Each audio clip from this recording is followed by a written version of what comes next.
Tuan-puan, saya melihat terutamanya di platform TikTok yang mana ada beberapa orang yang tak ada ilmu pengetahuan tentang emas ni. Dia pergi beli emas yang mana berat emas tu sekitar dalam 0.001 ataupun mungkin 0.002.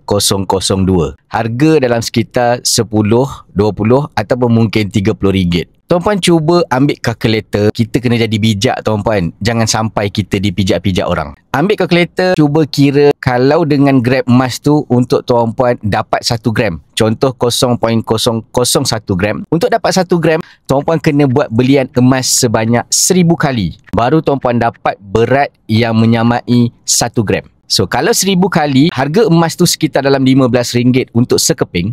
Tuan-puan kena bayar sekitar RM15,000 untuk 1 gram. Adakah berbaloi tuan-puan bayar harga emas 1 gram sebanyak RM15,000? Baik tuan-puan mulakan tabungan emas dengan Public Gold, kumpul emas daripada serendah RM100, itu lebih berbaloi sebab tuan-puan bayar RM100, tuan-puan dapat gram emas yang sepatutnya. Hari ni harga emas 1 gram bawah RM600 sekarang dalam video yang saya buat sekarang ni. So, kalau tuan-puan nak beli emas, pastikan tempat yang berbaloi untuk tuan-puan beli. Untuk saya bantu tuan-puan, pergi klik link dekat bio ataupun tinggalkan detail tuan-puan di back service yang saya sediakan.